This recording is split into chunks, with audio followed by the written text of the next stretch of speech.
Just got a few more people joining. So I think we will make a start because we've got a kind of tight agenda today. So good morning, everybody, and thank you so much for joining us today. We were just chatting earlier with our panelists and with Pat and Jen. We'd actually planned this event 6 months ago, and it was actually scheduled for the day of lockdown. And of course, we had to cancel it because it was a physical event. Those were back in the days when we did physical events, God forbid. And here we are again. I think we started planning this one about 6 weeks ago. And here we are again, back in a Liverpool lockdown. So, but it's great. Just shows, I guess, how much things have transformed, that here we are all still able to meet with each other, just in a different capacity. So thank you so much for joining us today. Just a little bit of context before we kind of get into the kind of meat of this. I mean, I think as we all know, and I think particularly in Liverpool right now, COVID is, of course, challenging the world in all kinds of horrible and unimaginable ways. But I think many of you will know that certainly I'm quite optimistic, or I try to be, despite being partially terrified, that actually I think there's still opportunity that we can find. And I think, as we will all know as well, through global crisis historically, there's always been a massive opportunity for kind of game-changing innovation and an opportunity to think differently. So we wanted to kind of really kind of posit the idea of, is this really a kind of crucible moment where we can actually see this as a reset for society? And actually kind of what we'd like to do today is to explore what that might look like. The inspiration for the name Charters, who's one of our panelists here today. And Michelle has been heavily involved in a lot of the local government / central government thinking around the Build Back Better agenda. And it was really interesting when chatting to Michelle. I just loved her idea, which was perhaps that's quite an incremental way to think about what that new vision might look like. Isn't there actually an opportunity to build back in a more expansive way, and to actually build back different and not just better? So we think there's perhaps a more powerful opportunity that we can unlock. We think we can be perhaps even braver against this backdrop and really use this as an opportunity to think radically. So in this session, we're going to hear from a really eclectic and really kind of cross-sectoral mix of people to hear some different perspectives around this thematic. And we're going to cut across technology, creativity, community, and business. And together we're going to look at what scope there might be for new models of collaboration. And really, I think particularly when we move on to the panel session, we want to explore actually from a Liverpool City region perspective, which is really going to have to dig deep in terms of how we kind of move through this crisis, what types of transformation might be available to us as we come through the other side. In terms of our agenda today, we have got a brilliant keynote from Gary Banks. So we've got Gary joining us today. He's the Liverpool lead / CEO of ARA and runs a big team there. So he's got a brilliant presentation that he's going to take us through, which is called Creative Collisions. I'm then going to have a quick blast of a conversation with DefProc, who have been behind the creation of this whole event. And we've got Jen and Pat here today, who are a powerhouse husband and wife invention team. We were saying before the session started, they've gone all posh now and they call themselves an innovation studio. But I'm really kind of keen to kind of use that as a bit of a platform to showcase just some of the lovely work that those guys have been doing in a very quiet, very kind of unassuming way across the city for the last 10 years. And then we'll get into our panel conversation, where we've got some really brilliant speakers today. So we've got Val Bounds, who is the head of digital strategy at Uniform. Hello, Val, joining us today. We've got Michelle Charters, who is the CEO of Cumber and Marnie, and she's also one of the trustees with the National Museums Liverpool, and gets involved in all kinds of things, and is a fantastic person to have with us today. We've got Connor DeLeo joining us, who is one of our young Gen Z leaders of the future, who's founded his own business, and he's here with us today. Don't look like it's not you, Connor. We know it's true. We know you're the Elon Musk of Liverpool. Yes, no, well, okay. Gen Z, I just haven't heard that in a while. And then we've got Jen, who's going to join the panel. If people can just hold, they've got any kind of burning thoughts or ideas, do please keep hold of them. We are going to mute everyone if that's okay, but we would love to see as many beauteous faces as possible. So feel free to keep your video on, but of course use the chat function. And at the end, we'll also be able to come back to questions at the end. We have also got a hashtag for today as well.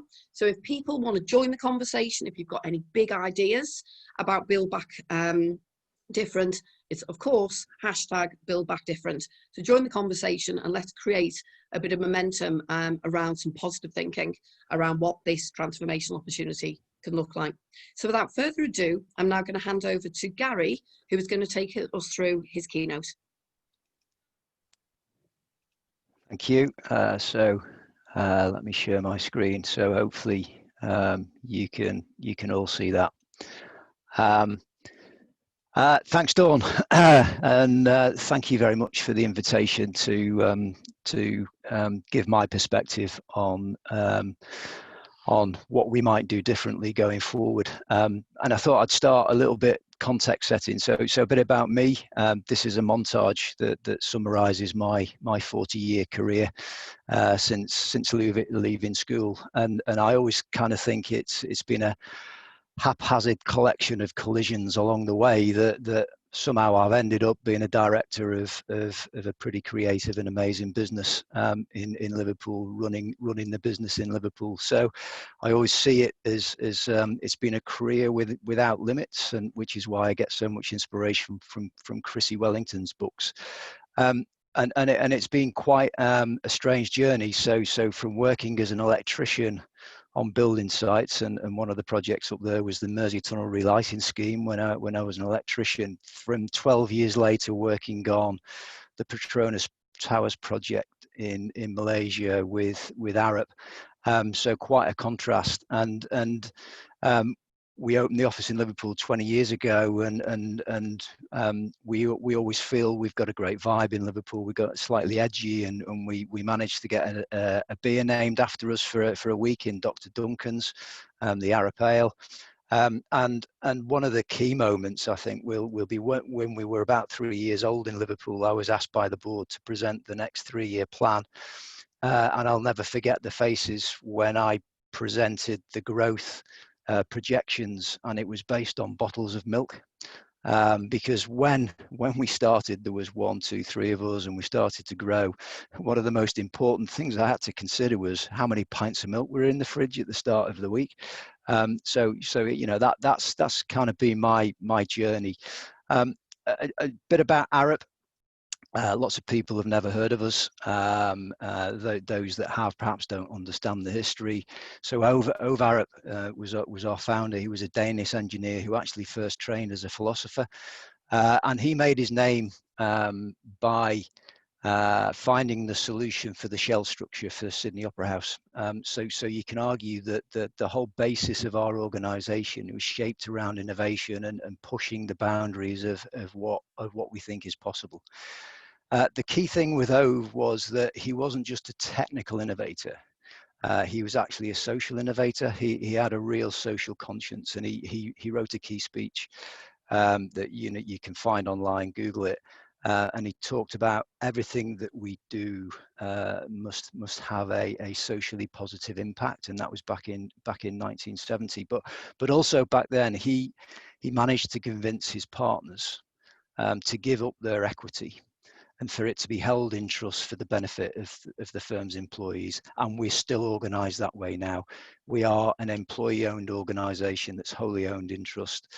And that creates a very different atmosphere, a very different environment for us within which we can operate, because we have no external pressure, we have no external shareholders. So we can actually make our own decisions, and we can plot our own journey, and we can invest in things that we think are appropriate, and it enables us to get involved in projects like Beijing Olympics, and what people perhaps don't know is that the brain power behind the solution for that structure was from a structural engineer who actually trained in Liverpool, and he now works at the University of Liverpool.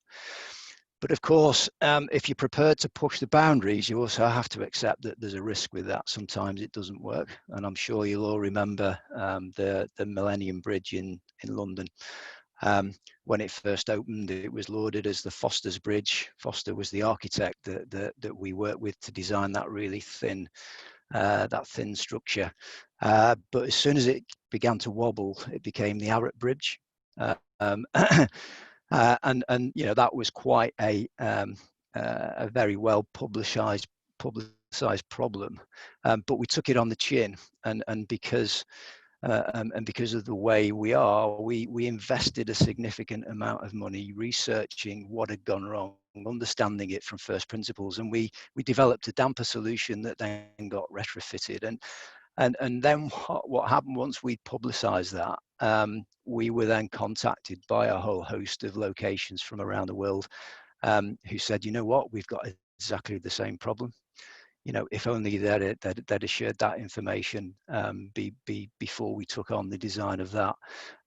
So really, innovation isn't risk-free, and I'm sure that's a fact that most of you will understand far better than me. And just a final bit about Arup. We have a university as part of our structure. It's the Arup University, and it has a number of faculties, and one of the faculties is foresight, and their role is to help us imagine the future. And through this faculty, we invest several millions of pounds a year in our own research programs, and a lot of this is publicly released, and hopefully that's for the benefit of society and those who make use of it, because it is such a rich resource, and I would like to think that any other business can tap into that knowledge and that foresight to try and help the direction of their business. And in fact, I remember many years ago meeting Lee Omar from Red Ninja. And at that point in time, he was exploring the whole digital cities concept and smart cities. And I shared with him all of the work that Arup had done around smart cities, the white papers that we'd written, the research that we'd done. And I like to think that helped Lee and that amazingly talented team that he was creating, and hopefully gave them a little step up as they began to grow. And I'd really like to find other ways of replicating that within the city. It was my birthday last week, and I got this card, and obviously it made me chuckle.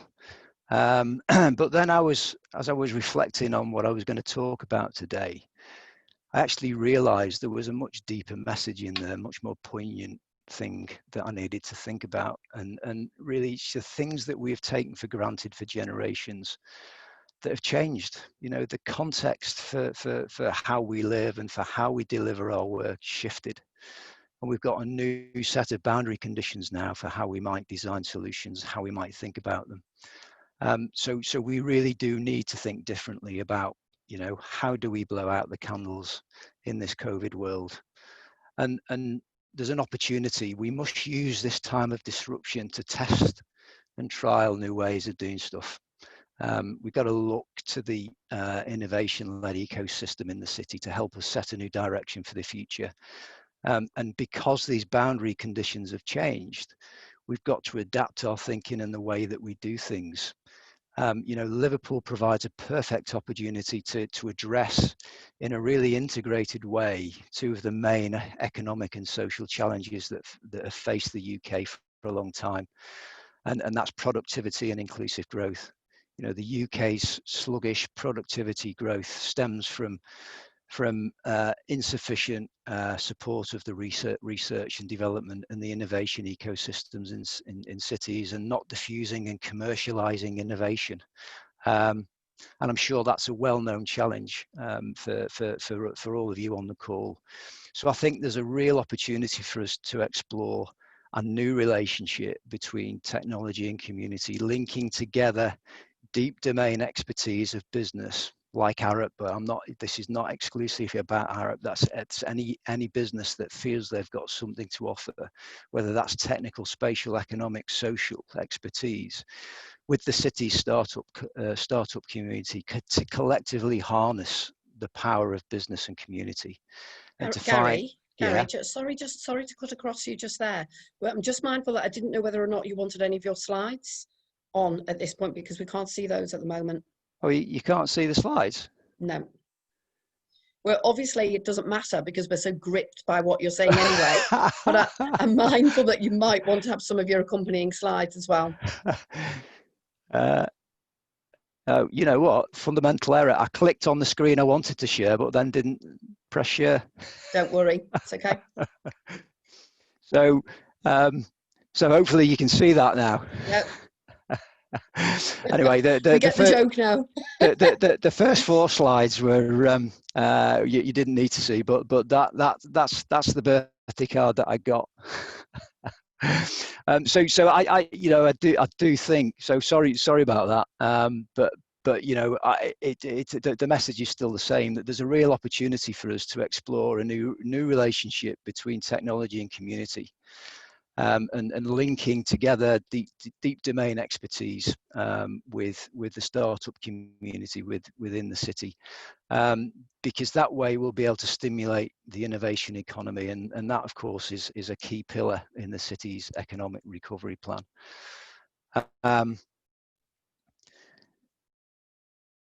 And so, you know, what could this look like? So nearly 2 years ago, I managed to secure some seed funding from the board to explore the concept that we call Digital Dock, and it was our response to Arup's digital transformation strategy and our growing presence and commitment in the city. The strategy encouraged us to look at our startup communities within the city and begin to establish new relationships and ways of working. And you know, we have started to try and do that. You know, we had a really good session with Johnny at Activate and a couple of the businesses that are involved in that program probably a month ago now, just to explore what a collaboration between us and startups might look like.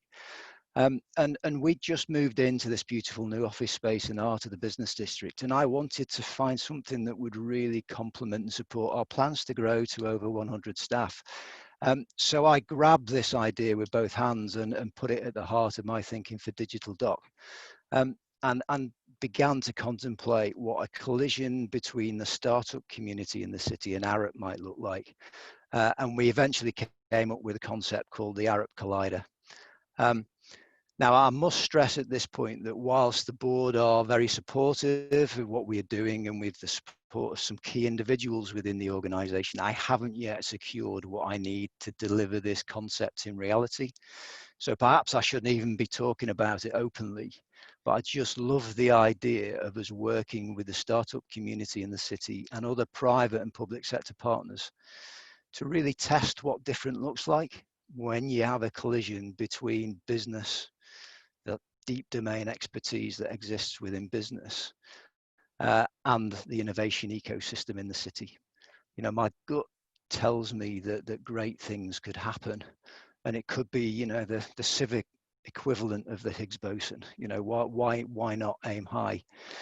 And nothing like this exists in Arup. So I want Liverpool to be the place where it's piloted, which is perhaps why I'm talking openly about this now, because the more I talk about it, then the closer to reality it becomes. And so through a mindset of explore, engage, exploit, we want to be running sessions called Host the Question, where we explore all the big topics with an emphasis on data insight, digital innovation, and user experience. And from these sandpit style events, we'd then harvest the ideas and find areas of common interest with the startup community, and through open collaboration, We should then begin to co-develop sustainable human-centered solutions for our communities, and critically agree a model that enables commercial exploitation. You know, this needs to be equitable for all involved. And I know there is always a nervousness around collaboration with big business, but you know, one of the key principles of ARUP is straight and honourable dealings, and I'm sure we can find a way of creating a meaningful collaboration. And you know, the city region has got Liverpool at its heart. You know, World Heritage Site. It's a city that's known around the world, but it has some of the most deprived wards in the country, with significant health and lifestyle challenges. And COVID's only served to amplify these imbalances. And to build back better and differently, we must embrace the inclusive growth agenda and find solutions that address social health and spatial inequalities that exist in the city. And for me, I think the great thing is that the city has a scale and geography. You know, it's a compact city. And so that scale allows us to have really impactful community scale interventions that then become scalable and repeatable around the world. So we shouldn't just stop at Liverpool. I think this, and I'm really glad you're seeing these slides now, because I love this quote. You know, for me, this quote illustrates the fuzzy grey boundaries that exist between science fiction and reality, and the fact that we should never allow our own imaginations to be the limit to what we think is possible, or indeed what we might face in the future. An ex-colleague and friend who was a futurologist, he led ARUP Foresight for a long time. He used to say the future is fiction. And then he would follow it up and say, you know, it's our responsibility to write it as best we can. And as he was talking, he would flick through the covers of sci-fi magazines from the 1950s and 60s, and he'd circle all the things that back then were outrageous flights of fancy, but 40 years later had actually become reality. So it's our collective responsibility to explore how the world can be different as we attempt to build back better. Let's find a way for the startup community and big business, whether that's ARUP or any other organization within the city, to work together in a meaningful and impactful way, so that we consider together what a significant distortion of the present might look like if we use our collective expertise, innovation, and entrepreneurship. And finally, we must always remember that the future, when we meet it, is never quite what we expected it to be. Thanks for listening, and Dawn, over to you. Gary, thank you so much. I don't know about everybody else, but I thought that that was just such a thoughtful and kind of inspiring presentation. And I think right now we all need a little bit of kind of positivity and inspiration to remind us that we will get through this. And actually, for a city like Liverpool, as you say, which is a city of disruptors, entrepreneurs, and great people, that, you know, the idea of we kind of take the baton and really kind of embrace that notion of building back differently, I think was a point very, very well made. And thank you so much also for sharing, obviously, a project that's personally, you know, very, very resonant with yourself, that you're clearly leading, that you're sharing it with us before it's even been fully signed off internally. So thank you so much for that. And I'm sure that other people on the call will be feverishly wanting to make contact with you to kind of talk about that a little bit more.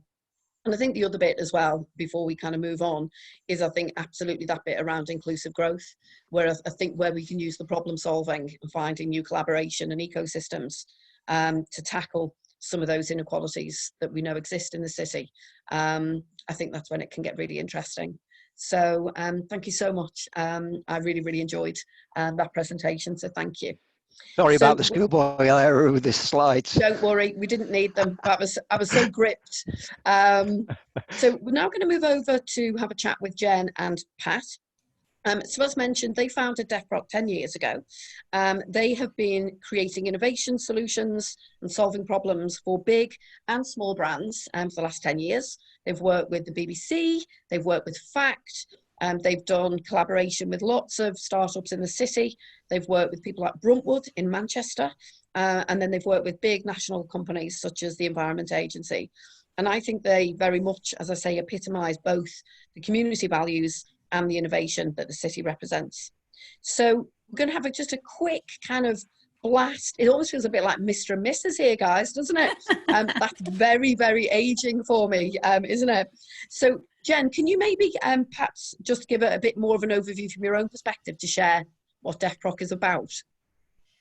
So basically our kind of mission, if you like, is to just do really interesting things, and we tend to focus on things that have a social value. So we do a lot of tech for good. We do a lot of things around kind of innovation for museums and like museums and big companies. And really our kind of core focus is around proof of concept and prototyping. And yeah, I suppose one of the best things that we tend to do is we're an innovation team for larger companies. So one of the things that we do is we'll come to a larger company or a small company, and we provide them with the skills that they might not have. We work a lot with new technology, and we'd say we're sort of like a research and development. We do innovation, but really our kind of main passion is just the interesting and diverse nature of the things that we get to do. So that's kind of a bit about what we do. And okay. And Pat, can you maybe kind of just touch on, and I will mention it because I always do, because it always makes me howl. You know what's coming, don't you guys? I'm going to talk about it. So Pat, I'd like you to give us a bit of a sense of the different kind of projects and the variety. Well, can you start with the atomic duck? We can't not have a session without a reference to that product. Yeah, so it was kind of the first project that we started with, trying to create a human-powered vehicle, and like an enclosed velomobile, trying to use things like laser cutting and manufacturing methods to mean that we could create something that could be kind of made and put together pretty much anywhere where access to those technologies existed. And then when I got to the point where we were ready to make it, we suddenly kind of found that there wasn't, like, we didn't know how to talk to those organizations to get those parts made. I had one where I was waiting for a quote for work for like 11 weeks.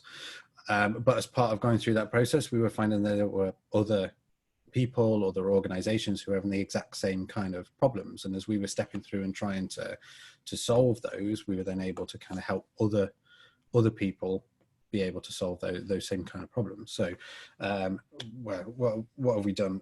Things like what's the Science Museum Group, we've done like museum interactive installations for them, so things like 4D cinema installation that matched up with a clip from the Time Machine.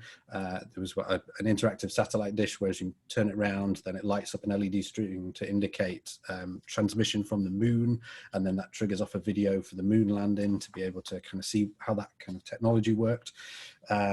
We've done the design or the engineering, mechanical engineering for like a 4-meter high fire branded egg that hangs in the Into shopping centres in Stoke for an artist there. That's been like mechanical design. I thought it couldn't get more random than the atomic duck. Like Wi-Fi you never cease to amaze me, Pat. We even like kind of laser cut all of the panels around the outside that are all lenticular, so as you move around it looks like the flames are going and the lights are going and everything.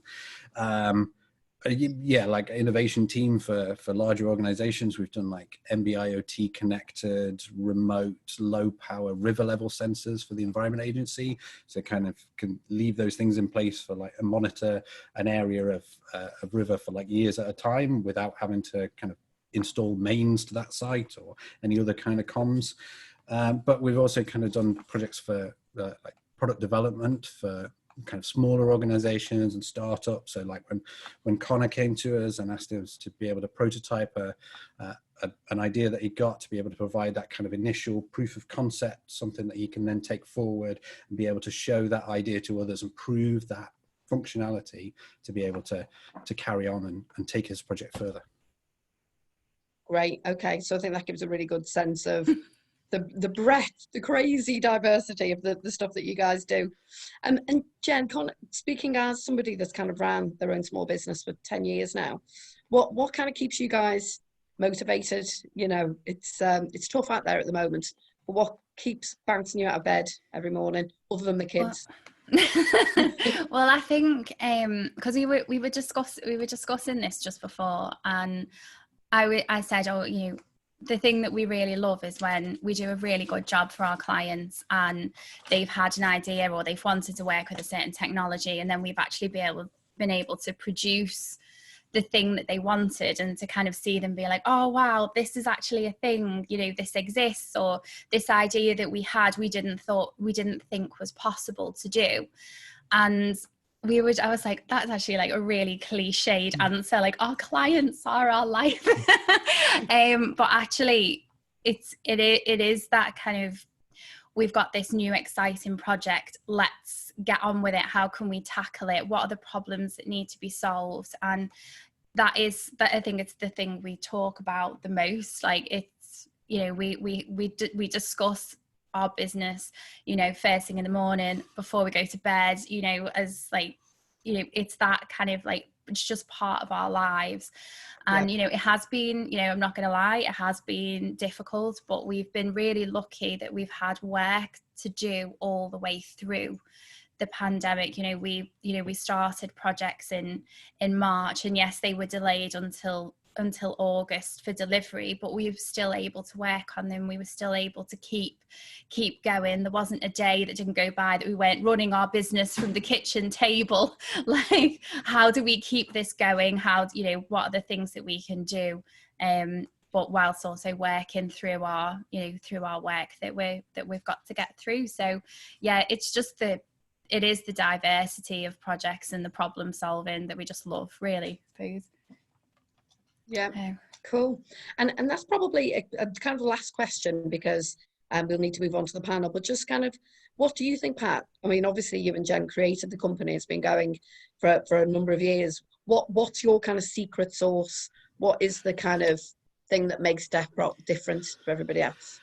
It's you and Jen, isn't it? Well, I don't know. If it's me, it's the kind of being interested in everything. Like, I love taking a kind of a deep dive into a kind of a new technology, understanding kind of how it works, why it works, you know, where does it come from, and kind of digging through not just what's being shown as kind of here's a new thing, but like what's a good use for that? How can we use that? How do we take that and move it on and create something else, or where is it best kind of placed? And what we were seeing kind of LoRaWAN as a new kind of wireless technology device, small device straight to internet. And that kind of, it's pitched as being for sensors. So, you know, you've got to kind of put a sensor out, it can live in a place, change its battery every other year, and then you're all fine.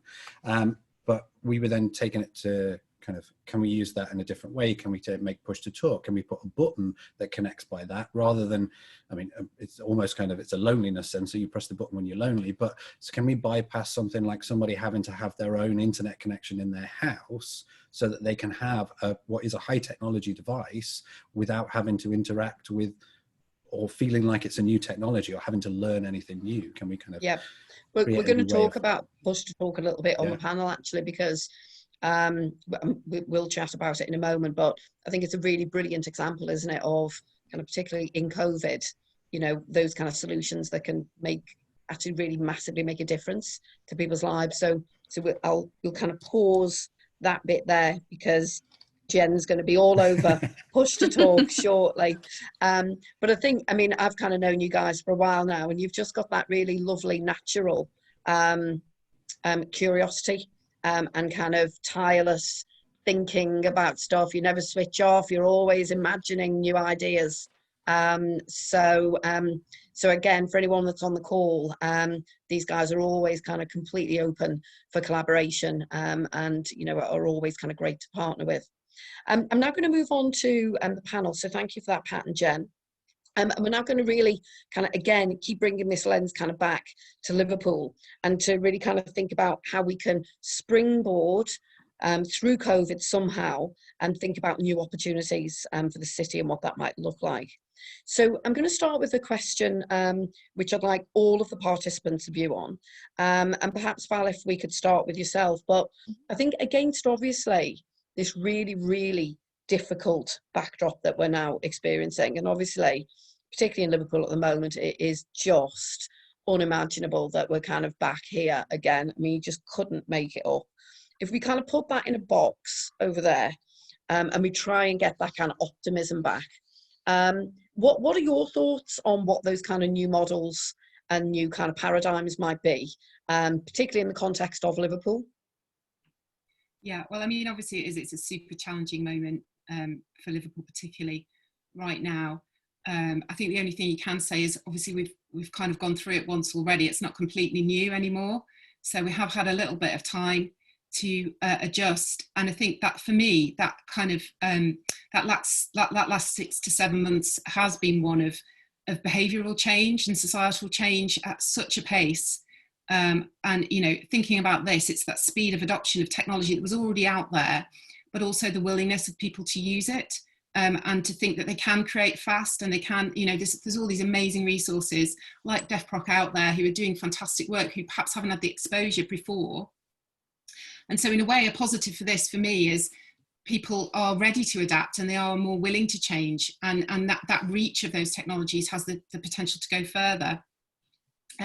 So that's one thing. We've got more of a kind of platform and an opportunity to do this, and an aptitude to do it. And I think definitely in terms of Liverpool, that's one of the places where we can do that. It has a very outward facing attitude. It has a very creative reputation globally. It has an energy that sets it aside from other places, and a willingness to collaborate outside the region as well. I think that's really important. And one of the models that I've seen increasingly as well is that ability to think outside of geographical limitations. So although we want to grow our region, we want to grow the resource and the capability within the region, we've also got the opportunity to tap into talent that we perhaps wouldn't have thought of doing previous to this period. And to think, okay, we're not limited anymore by an office or a location or a space. We can think, where in the world are the people who we can connect with to really do something special? And all of the things that Gary was talking about there are so exciting. And you think about the idea that if people know about this in the region and they know about it beyond the region and then can access all of these things, that could create a whole new level of creativity for us and beyond as well. Yeah. No, I'd completely agree with that, Val. And it's totally that bit, isn't it? Of, you know, almost that idea of it's like the Liverpool lab on a global stage, and, you know, being able to kind of use all of our Scouse ingenuity, but use it in a way that's much bigger than even just within the confines of the city, which is just kind of, I don't know, just kind of gives us all a bit of hope, doesn't it, really? And I guess maybe to kind of get a completely different perspective, I'd be really curious, Michelle, to get your feed in on this. Oh, can we hear Michelle? Mute. There you go. Sorry. There you go. For me, I would say that in terms of the way forward, the first thing that we need to do is to create and further develop the partnership models in this city and between all sectors. We first and foremost have to recognise everyone's contribution that's going to be needed to make this change. And we need to get people to get the best out of everyone in order to introduce these new approaches and to get the benefits. So it's not, for me, I've got a new saying, it's not just chat, but act. Yeah. You know, I'm sick of chatting. I'm sick of hearing people talk about sector involvement, but then exclude the voluntary sector. Yeah. If you exclude the voluntary sector, you're excluding the residents in those areas. You're excluding those specialists, those people who are sitting in their homes but have got something to offer. Yeah. So for me, it's very much about including not just the public and private sector trying to get a relationship, but look at the benefits of the voluntary sector. You know, we have consistently got new ways and quite unique ways to tackling issues in our communities. So, you know, but we're always left out until people see the good models that come out of the communities, and then all of a sudden they want to talk. I believe in talking at the very beginning. If you've got an idea to develop, call us to the table at the beginning, not later on, third meeting down, when you finally remember that you're in a city that's got a very, very diverse community, that you're in a city where a lot of the different equality strands aren't recognised. You know, call us to the table at the beginning. Yeah, and that absolutely. to me would be massive. Yeah, and it's that bit, isn't it, Michelle? And we've talked about this before when we had kind of, you know, we've talked about it many times. Then we've had Karen Blackett was here last year. I mean, it's that kind of thing, isn't it, of actually the diversity of our city. It makes it's so powerful if you kind of tap into it properly. You know, the most successful teams are the ones that are the most widely diverse. And we've got that as such an asset within the city, as you say, to bring it in right at the start, not as almost an afterthought. Yeah. So, and I guess that kind of switching it up again. So let's go to Connor. I'm just really intrigued, Connor, for your thoughts on this. Yeah. So as previously mentioned, I'm trying to figure out solutions. Generally, I'm quite young, so I don't have as much experience. But I guess I have still. Well, I know what I know. But with that in mind, during COVID, what I've realized is now we've had a bit of a break from what was the previous normal. I've realized that the expectation of an individual, of a human, is greatly confused in that the key one, and for me, probably the biggest problem that humanity really faces right now is information delivery. What do I expect you to know? How do I know that you know what I know? Are you reading the same news? But then again, if we have to read the news about COVID every day, are we going to be given news that will tell us the answer, or is it just going to load us with anxiety? Will we ever actually be able to find out the truth behind the information that we're being kind of taught? And then that then leads into, for me, the future, the way it looks different is that I understand actually what's happening in my city. I know whenever Beyonce releases an album, whether someone famous does something dumb, but I don't know what's happening in my city. And I think people should have that choice. And I see it as a bit more comprehensible. We are used to, for hundreds of millions of years, having small tribes of maybe 50, 70, 80, 150 max. But now we're in cities of thousands, hundreds of thousands, and we have one boss. We don't have a group of people that keep us alive. We tend to have one person, one God we have to keep happy. So I'm trying to figure out, okay, if we're going to try and change the way we understand our community, but not just that, but change the structures that help us represent and sustain it, that will be something that I'm looking for in the future. So basically, Liverpool, I see it as a bit of a petri dish. It's small. A lot of people laugh at Liverpool because they just think, you know, we're done because of COVID. We get laughed at basically by the global community. But I love that because whenever I come here, I know that this is going to be the place, a little bit like Seattle 1989, where out of nowhere, something new starts. So in Seattle, you had Soundgarden, Nirvana, and Pearl Jam. Grunge music just came out of nowhere. And I think Liverpool can also be the birth of maybe slightly more of a, and this is what's interesting, a digital or a well put together templatable culture or like community model, which we can then, you know, ship to Amsterdam or ship to Glasgow, or anybody who wants to have a better represented and better sustained local community that they can understand, that isn't confusing and filling them with anxiety because they'll never get it. That's my kind of vision. I want a more understandable home for humans, not just like an individual as it is now. Amazing. I expected nothing less, Connor, than a very thought-provoking, philosophical perspective on this. And I just think on the Liverpool bit, and I'm sure we've all had this experience, but having kind of done quite a lot of kind of international travel and stuff over the years, you know, the city just travels amazingly well. As soon as I'd ever let on to people, I'm from Liverpool, just immediately kind of conjures up, I think, a certain sensibility. And I do think, you know, my favourite quote about Liverpool is, I think it was Allen Ginsberg, because obviously so many people have travelled in and out of this city. I think it was Allen Ginsberg, wasn't it? The big poet. Amazing quote, yep.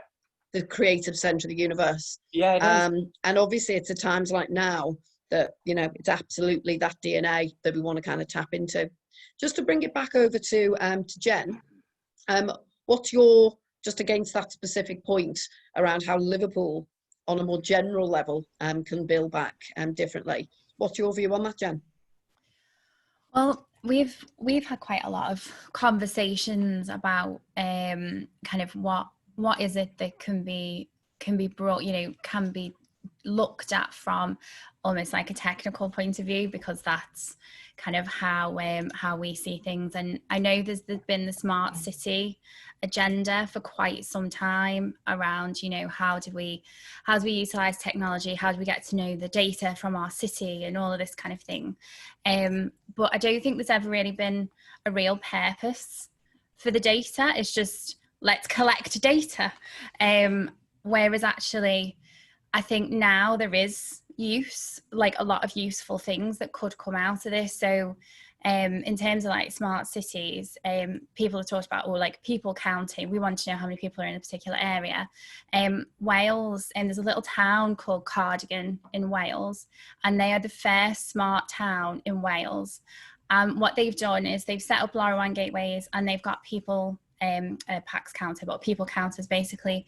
And what they're doing for their local businesses on their high street is finding out when the peak times of people want to shop are, so that they can open their businesses kind of accordingly, to help with social distancing, to understand, you know, kind of almost the rhythms of the town. And I feel as though that's actually quite important now, because if you're somebody who's got an underlying health condition, for example, you might want to know when is Liverpool quiet? When is it safe for me to go to the shops? Because we don't all want to be stuck in our homes for the rest of time. We want to know when it's safe for us to go out, but there isn't any way of finding that out until you actually get there. And there is technology that's be able to utilize that to be able to create, kind of like Connor was saying, information about where we live. So you could say, okay, is town busy right now? And you could go and view a dashboard and be like, actually, it's 1 o'clock in the afternoon, it's rammed, I'm not going today, I'm not going to go then. But let's look at what it was last Saturday it was really quiet, so maybe I should go at 9 o'clock in the morning when it is quiet. I mean, we sort of instinctively know the rhythms, but it would be a good idea to be able to understand where people are, what they're doing. How can we avoid the busy times in the shops, or, you know, the busy times at particular things? And that's just kind of like one sort of idea. I know you wanted me to mention push to talk as well. Okay, well, we'll loop back on push to talk in a sec, if that's okay. Yeah, but yeah, that's basically smart cities could be a real tool for the people that live here, basically. And kind of just pulling in Val maybe on this one, of community perspective. But I guess, Val, from a kind of creative and tech perspective, you know, are we at that place where technology can help save us a little bit here?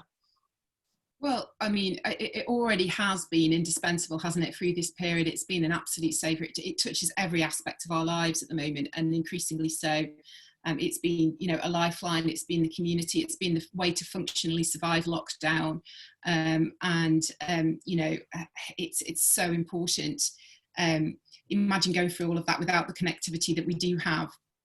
What's been really interesting for me, and just from the perspective of being a parent as well going through this, has been the way that the kids in particular have used technology through this time. And, you know, they've really adapted super fast to this, because they already had that level of comfort with the technology, and they actually got on with their lives more easily in a way, because they were able to connect, use that tech for creativity, for work, for social, for play. I think the rest of us are kind of catching up through that sort of behavioural change that I mentioned. So I think, you know, it's been a very interesting period. I think that the saving grace is that we have started to turn to it increasingly to solve the challenges that we're facing. Some of the stuff that Jen was just talking about right then, you know, there's some really exciting stuff. Obviously, there's also some potential pitfalls and issues that we have to address with the speed with which this is all happening and how we roll it out. You know, talking about smart cities, I've got a number of clients myself who work in that world of predictive analytics, trying to think about the future, connectivity, smart homes. All of this stuff is really, really exciting, and it's all happening at a massive, massive pace.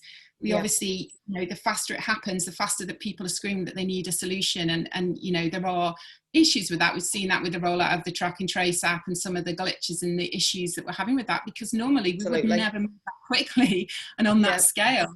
And the same, you know, we've both heard recently about some really exciting technology that's being used to support the potential rollout of the vaccine. You know, there's so much going on out there, but how rapidly we roll out this is going to be a challenge, particularly when there isn't really the control or the test period that we perhaps need to support that before we get things out. So we as society need to adapt and understand how we can control that. But I think, yeah, absolutely, it can help support and save us. alongside human ingenuity and our adaptability as people. Yeah. And Michelle, from I guess from a voluntary sector perspective, you kind of touched earlier on kind of, you know, much more collaboration happening. Are there any kind of initiatives that are happening within the voluntary sector that you think are good examples of that kind of building back differently? I can give you 100 examples, because communities very often understand their own issues and they have unique, specific ways of addressing them. And what we see all the time is how people just do what needs to be done. What we know is that they don't have access to information or they don't have access to participation. Yeah. And so for me, my main problem at the moment is that we've got a brilliant technological growth sector in the city, Yeah. but it's not representative of the city.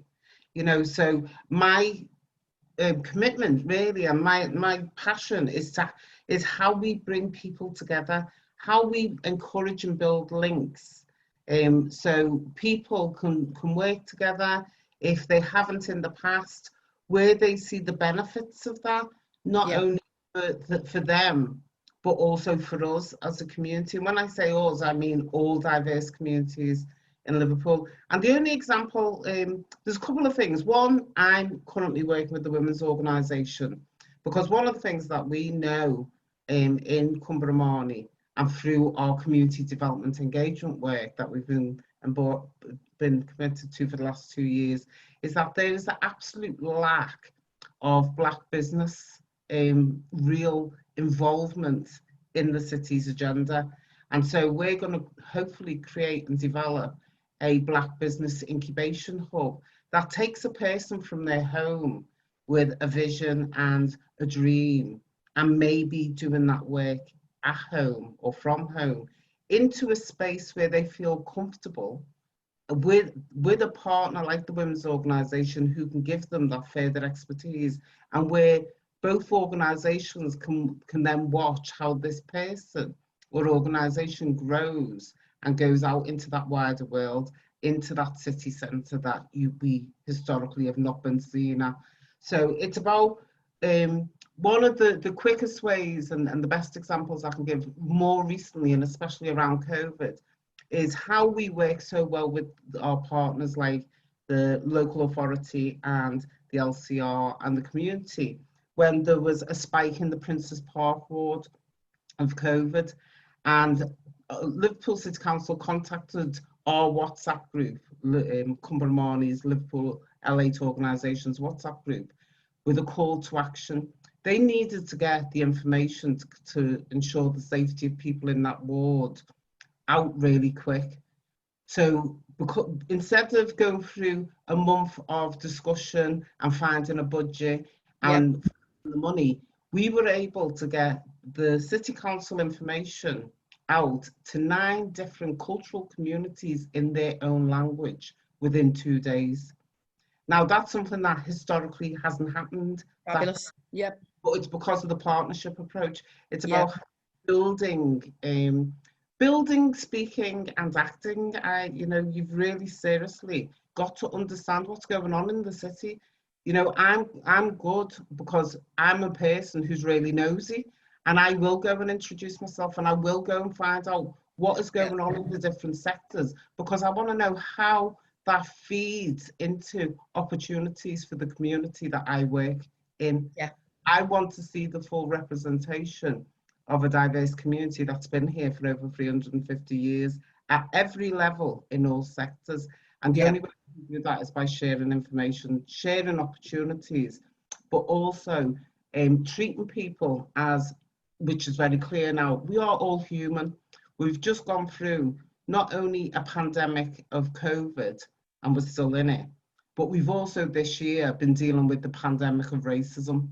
And we've been able to see the best of people who've come together and acted as humans against both of those pandemics by working together, no matter what the colour, no matter which sector, they just wasn't having it, and they fought, and they are continuing to fight against both pandemics. So the same ingredients for that call to action. I think we just need to do it all the time. I'm very open. I speak to the LCR as well as the the community, but I make sure that I'm constantly sharing that information, because that's where in the past it has failed miserably, where people go into other sectors and they don't necessarily share it with the voluntary sector.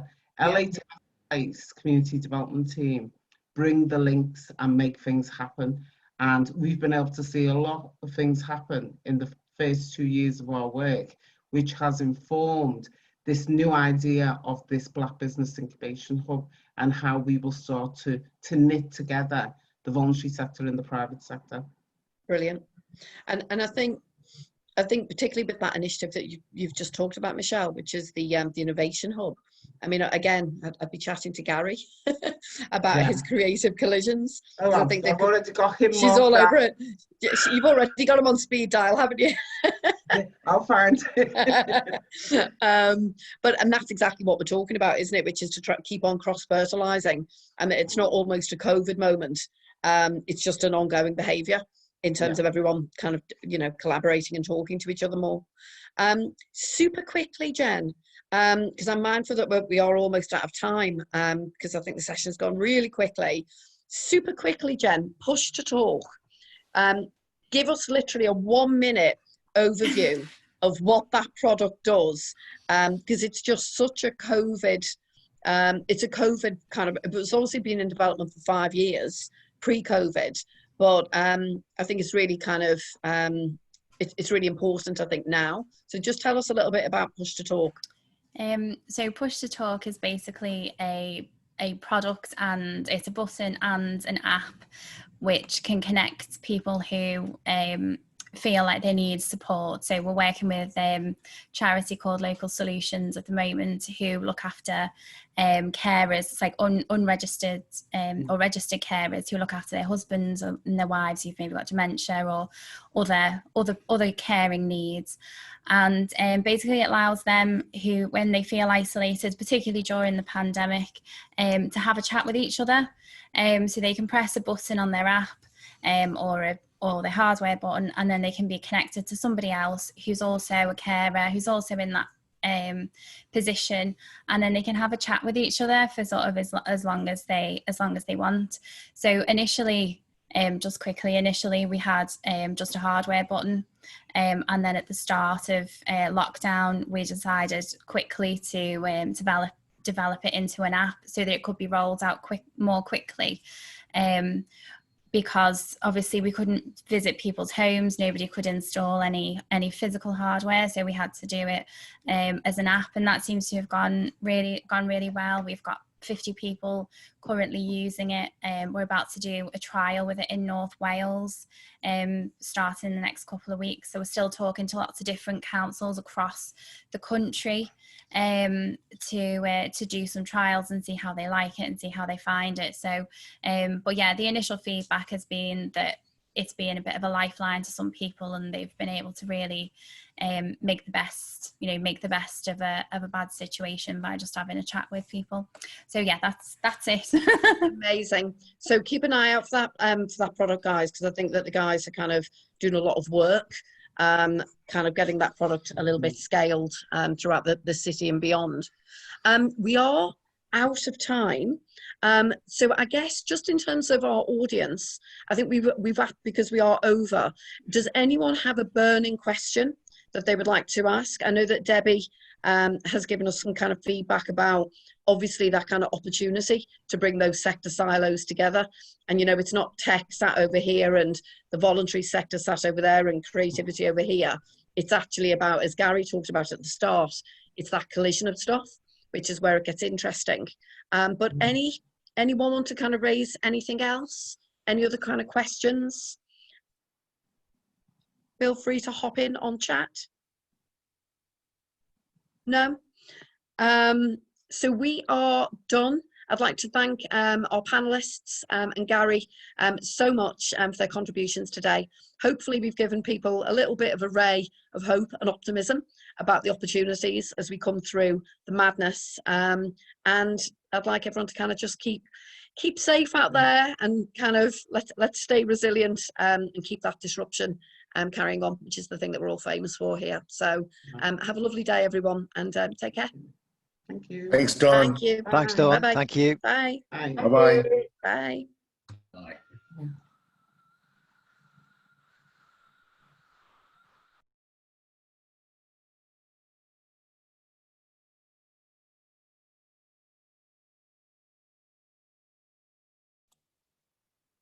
Thanks, everyone.